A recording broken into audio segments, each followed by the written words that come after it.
ನಮಸ್ಕಾರ ವೀಕ್ಷಕರೇ.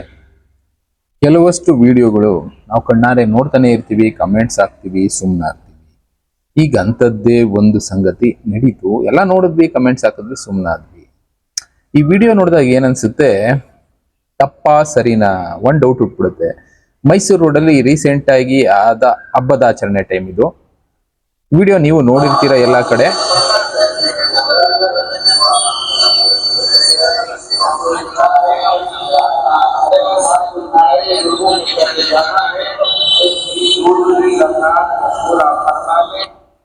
ಮೈಸೂರು ರೋಡಲ್ಲಿ ರೀಸೆಂಟ್ ಆಗಿ ಆಗಿರುವಂತ ವಿಡಿಯೋ ಏನಿಲ್ಲ ಅಂದ್ರೆ ಒಂದು 4 ಅವರ್ ಟ್ರಾಫಿಕ್ ಜಾಮ್ ಆಯ್ತು. ಕಾರಣ ಕಣ್ಮುಂದೆ ಇದೆ. ಇದು ಸರಿನಾ ತಪ್ಪ?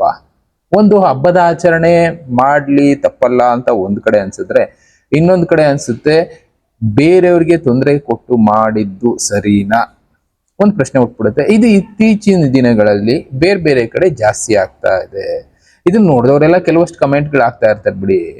ಆದ್ರೆ ಇಲ್ಲಿ ಈ ರೀತಿ ಮಾಡ್ತಾ ಇರೋದು ಉದ್ದೇಶ ಏನು ಒಂದು ಪ್ರಶ್ನೆ ಹುಟ್ಟುತ್ತೆ. ನಾವು ಜಾಸ್ತಿ ಇದೀವಿ, ನಮ್ಮನ್ನ ಕೇಳೋರು ಯಾರು ಇಲ್ಲ ಅನ್ನೋ ಒಂದು ಅಭಿಪ್ರಾಯನ ಈ ಕಮೆಂಟ್ಸ್ಗಳು ಓದಿದ್ರೆ ಅರ್ಥ ಆಗೋದು. ನಾನು ಅದಕ್ಕೆ ಇವತ್ತು ತಿಳಿಸಿದೆ. ಯಾಕೆಂದ್ರೆ ನಾವು ಕಮೆಂಟ್ಸ್ ಹಾಕ್ತಿವಿ, ಸುಮ್ಮನಾಗ್ತೀವಿ. ಇದು ತಪ್ಪು ಸರಿ ಅಂತ ಅವ್ರಿಗೂ ವಿಸ್ತರಿಸಿ ಹೇಳಿದ್ರೆ ಬದಲಾಗೋ ಚಾನ್ಸಸ್ ಇರಬಹುದು. ಆದ್ರೆ ಹಬ್ಬದ ಆಚರಣೆ ಅಂದಾಗ ಏನು ಮಾಡೋದಕ್ಕಾಗೋದಿಲ್ಲ ಕೆಲವೊಂದ್ಸಲ. ಅದಕ್ಕೆ ಹೇಳಿದ್ದು ಇದು ತಪ್ಪಾ ಸರಿನಾ. ಅವ್ರ ಅಭಿಪ್ರಾಯ ಇದು ಸರಿ, ಇನ್ನೊಬ್ರ ಅಭಿಪ್ರಾಯ ಇದು ತಪ್ಪು, ನಮಗ್ ತೊಂದರೆ ಆಯ್ತು ತಪ್ಪು. ಹೌದು, ಇಲ್ಲಿ ಕಮೆಂಟ್ಸ್ಗಳು ನೋಡಿ ನಿಮ್ಗೆ ಕಾಣಿಸ್ತಾ ಇದೆ, ಅರ್ಜೆಂಟ್ ಆಗಿ ನಮ್ಮ ಕರ್ನಾಟಕಕ್ಕೆ ಯೋಗಿ ಬೇಕು ಅಂತ ಹಾಕಿದ್ದಾರೆ ಅವರೊಬ್ರು. ಇನ್ನು ನೆಕ್ಸ್ಟ್ ಕಮೆಂಟ್ ನೀವೇ ನೋಡ್ಕೊಳ್ಳಿ ಒಂದ್ಸಲ. ಒಟ್ನಲ್ಲಿ ಕಮೆಂಟ್ಸ್ಗಳು ತುಂಬಾ ಇರ್ತವೆ ಬಿಡಿ. ಆತರ ನೋಡೋದಾದ್ರೆ ಯೋಗಿ ಅವ್ರು ಬಂದ್ರೆ ಬದಲಾವಣೆ ಆಗುತ್ತೆ ಅಂತ ಈ ಲೆಕ್ಕಾಚಾರ ಇರಬೇಕು. ಇನ್ನ ಆ ದಿನ ಟ್ರಾಫಿಕ್ ಸಮಸ್ಯೆ 3 ಕಿಲೋಮೀಟರ್ 10 ಕಿಲೋಮೀಟರ್ ಸುತ್ತಿದ್ದಾಯ್ತು. ರೋಡ್ ರೋಲರ್ ತಗೊಂಡ್ ಕ್ರಶ್ ಮಾಡ್ಬೇಕು. ಬಿಟ್ಟಿ ಭಾಗ್ಯಕ್ಕೆ ಆಸೆ ಪಟ್ಟು ಓಟ್ ಹಾಕಿದ್ರೆ ನಮ್ಮ ಹಿಂದೂಗಳಿಗೆ ಇದೆಲ್ಲ ಕಾಣಲ್ಲ. ಒಂದೊಂದ್ ರೀತಿ ಒಂದೊಂದು ಕಮೆಂಟ್ ಇರುತ್ತೆ, ಸುಮಾರು ಸಾವಿರಾರು ಕಮೆಂಟು. ಬಟ್ ಉತ್ತರ ಎಲ್ಲೂ ಸಿಗಲ್ಲ. ಅದನ್ನೇ ಹೇಳಿದ್ದು, ಕೆಲವಷ್ಟನ್ನ ನಾವು ಏನು ಮಾಡೋದಕ್ಕಾಗ್ತಾ ಇಲ್ವಾ, ಬದಲಾವಣೆ ಮಾಡೋದಕ್ಕಾಗ್ತಾ ಇಲ್ವಾ, ಇಲ್ಲ ನಮ್ಮ ಪ್ರಾಬಲ್ಯ ಜಾಸ್ತಿ ಇದೆ ಅಂತ ಅವ್ರು ತೋರಿಸ್ಕೊಳ್ಳೋ ಒಂದು ಪ್ರಯತ್ನ ಮಾಡ್ತಾ ಇದ್ದಾರೆ. ಯಾಕೆ ಅಂದ್ರೆ ಈಗ ಆಲ್ರೆಡಿ ಕರ್ನಾಟಕದ ಜನಗಣತಿ ಮುಗಿದೋಗಿದೆ. ಜನಗಣತಿನಲ್ಲಿ ನಂಬರ್ 1 ಸ್ಥಾನದಲ್ಲಿದ್ದಾರೆ. ಅದ್ರ ಪ್ರಕಾರ ನಾವು ನಂಬರ್ 1, ನಮ್ಮನ್ನ ಜಾಸ್ತಿ ಯಾರು ಕೇಳ್ಬೇಡಿ ಅನ್ನೋ ಒಂದು ಪ್ರಾಬಲ್ಯ ಇಲ್ಲಿ ಮೆರಿತಾ ಇದೆ. ಇಲ್ಲ, ನಾವಿರೋದೇ ಹೀಗೆ, ಆಗಿಂದನೂ ಮಾಡ್ಕೊಂಡ್ ಬಂದಿದ್ವಿ, ಮುಂದೆನೂ ಮಾಡ್ತೀವಿ ಅನ್ನೋ ರೀತಿ. ಬಟ್ ಬದಲಾಯಿಸ್ಬೋದಾ? ಅವಷ್ಟು ರೂಪದಲ್ಲಿ ಬದಲಾಯಿಸಬಹುದು. ಯೋಗಿನೇ ಕರ್ಕೊಂಡ್ಬಂದು ಬದಲಾಯಿಸಬೇಕು ಅಂತ ಇಲ್ಲ. ನಮ್ಮ ಕರ್ನಾಟಕದಲ್ಲಿ ಎಷ್ಟೋ ಸರ್ಕಾರಗಳು ಬಂದ್ವು, ಹೋದ್ವು. ಬಟ್ ಆ ಸರ್ಕಾರಗಳೆಲ್ಲ ವೋಟಿಂಗ್ ಪೊಲಿಟಿಕ್ಸ್ ಆಗಿದ್ರಿಂದ ಬದಲಾಗ್ಲಿಲ್ವೇನೋ. ಇವತ್ತು ಇದನ್ನ ಬದಲಾಯಿಸಬಹುದೇನೋ.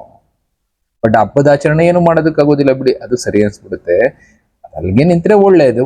ಮುಂದೆ ಇದೇ ಕಂಟಿನ್ಯೂ ಆದ್ರೆ ಜನಕ್ಕೆ ತೊಂದರೆ ಆಗೇ ಆಗುತ್ತೆ. ನಾವು ಮಾಡೋದ್ರಿಂದ ಅವ್ರಿಗೂ ತೊಂದರೆ ಆಗುತ್ತೆ, ಅವ್ರು ಮಾಡೋದ್ರಿಂದ ನಮಗೂ ತೊಂದರೆ ಆಗುತ್ತೆ. ಒಟ್ನಲ್ಲಿ ಜನಕ್ಕೆ ತೊಂದರೆ ಆಗದೇ ಇರೋ ರೀತಿ ಏನ್ ಮಾಡ್ಕೊಂಡ್ರು ಒಳ್ಳೇದೇ.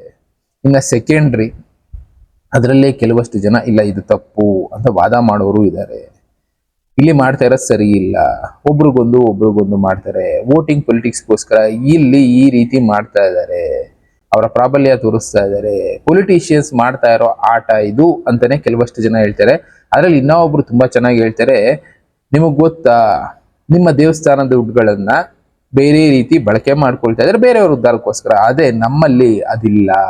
ನಮ್ಮ ಹತ್ರ ಸಾವಿರಾರು ಕೋಟಿ ದುಡ್ಡು ಬರುತ್ತೆ, ಏನ್ ಮಾಡ್ತೀವಿ ಗೊತ್ತಾ ನಿಮಗೆ ಅಂತ ಪ್ರಶ್ನೆ ಮಾಡ್ತಾರೆ. ಉತ್ತರ ಯಾರ ಹತ್ರನೂ ಇಲ್ಲ. ಇವಾಗ್ಲೂ ಮುಜರಾಯಿ ಇಲಾಖೆ ದೇವಸ್ಥಾನಗಳಿಗೆ ದುಡ್ಡು ಹಾಕ್ತಿವಿ, ದೇವಸ್ಥಾನಗಳಿಗೆ ಹೋಗಿ ದುಡ್ಡು ಹಾಕ್ತಿವಿ. ಆ ದುಡ್ಡು ಯಾವ್ದಾವ್ದಕ್ಕೆ ಬಳಕೆ ಆಗ್ತಾ ಇದೆ, ಯಾರು ಪ್ರಶ್ನೆ ಮಾಡೋದಕ್ಕೆ ಹೋಗೋದಿಲ್ಲ. ವರ್ಷಕ್ಕೆ 4,000 ಕೋಟಿ 5,000 ಕೋಟಿ ಆದಾಯ ಬರ್ತಾ ಇರುವಂತ ದೇವಸ್ಥಾನಗಳು ನಮ್ಮ ಕರ್ನಾಟಕದಲ್ಲಿ ಇದಾವೆ. ಆ ದೇವಸ್ಥಾನಗಳ ದುಡ್ಡನ್ನ ಯಾವ್ದಕ್ ಬಳಕೆ ಮಾಡ್ತಾ ಇದ್ದಾರೆ?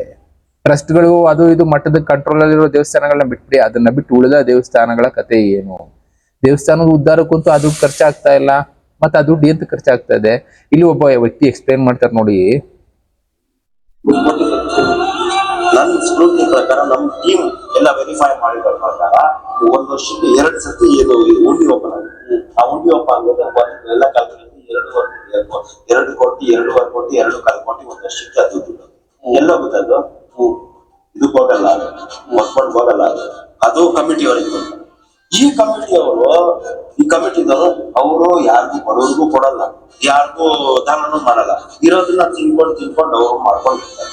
ಅದಾದ್ಮೇಲೆ ಇನ್ನೊಂದು ಅದರಲ್ಲಿ ಸ್ಕ್ಯಾಮ್ ಈ ಕಂಪ್ನಿ ದರ್ಗಾ ಕಾಂಪ್ಲೆಕ್ಸ್ ಇಲ್ಲಿ ಯಾವುದೇ ಇನ್ಸ್ಟಿಟ್ಯೂಷನ್ ಕಾಂಪ್ಲೆಕ್ಸ್ ಇದ್ರಿಗೆ ಸೇರಿರ್ತಕ್ಕಂಥ ಸ್ವಲ್ಪ ಮನೆಗಳು, ಈ ಮನೆಗಳಿಗೆ ಏನ್ ಮಾಡ್ತಾರೆ ಅವರು ಅವ್ರದೇ ಆದಂತ ಹೋಟೆಲ್ಸ್ ಇರ್ತಾರಲ್ಲ, ಅವ್ರು ನೋಟ್ ಮಾಡಿರ್ತಾರಲ್ಲ ಅವ್ರಿಗೆ ಕೊಡ್ತಾರೆ.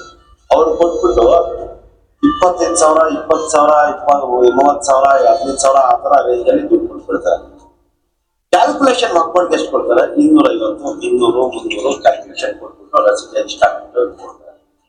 ಇದೊಂದು ದೊಡ್ಡ ಈ ಸ್ಕ್ಯಾಮ್ ನೋಡೋದು ಏನ್ ಅನ್ಸುತ್ತೆ, ಅವ್ರು ಎಕ್ಸ್ಪ್ಲೈನ್ ಮಾಡೋದಲ್ಲ, ನಮ್ಮಲ್ಲಿ ಒಂದು ದೊಡ್ಡ ಸ್ಕ್ಯಾಮ್ ನಡೀತಾ ಇದೆ, ದೇವಸ್ಥಾನಗಳ ದುಡ್ಡು ಈ ರೀತಿ ಬಳಕೆ ಆಗುತ್ತೆ, ಅದೇ ಈ ಕಮಿಟಿಗಳ ದುಡ್ಡು ಇಲ್ಲಿ ಬಳಕೆ ಆಗ್ತಾ ಇದೆ, ಅವ್ರವ್ರೇ ಇಟ್ಕೊಳ್ತಾ ಇದಾರೆ, ಅವ್ರು ಖುಷಿಯಾಗಿದ್ದಾರೆ. ಆದ್ರೆ ಏನಾಗ್ತಾ ಇದೆ ನಾವು ಅರ್ಥ ಮಾಡ್ಕೊಳ್ತಾ ಇಲ್ಲ. ಟೋಟಲ್ ಆಗಿ ಇಲ್ಲಿ ಪೊಲಿಟಿಕ್ಸ್ ಅನ್ನೋದು ನಮ್ಮನ್ನ ಕಿತ್ಕೊಂಡು ತಿಂತಾ ಇದೆ. ಪೊಲಿಟಿಷಿಯನ್ಸ್ ಮಾಡ್ತಾ ಇರುವಂತ ಭೇದ ಭಾವನ ಇಲ್ಲ, ಅವರ ಆಡಳಿತ ಚೆನ್ನಾಗಿರ್ಬೇಕು, ಅವ್ರಿಗೆ ಅಧಿಕಾರ ಬೇಕು ಅನ್ನೋ ಕಾರಣಕ್ಕೆ ಮಾಡ್ಕೊಂಡಿರುವಂತ ಒಂದು ಆಟನ ಉತ್ತರ ಯಾರು ಕೊಡ್ಬೇಕು, ನಾವೇ ಕೊಡ್ಬೇಕಲ್ಲ. ಬದಲಾವಣೆ ಯಾರು ಮಾಡ್ಬೇಕು, ನಾವೇ ಮಾಡ್ಬೇಕಲ್ಲ.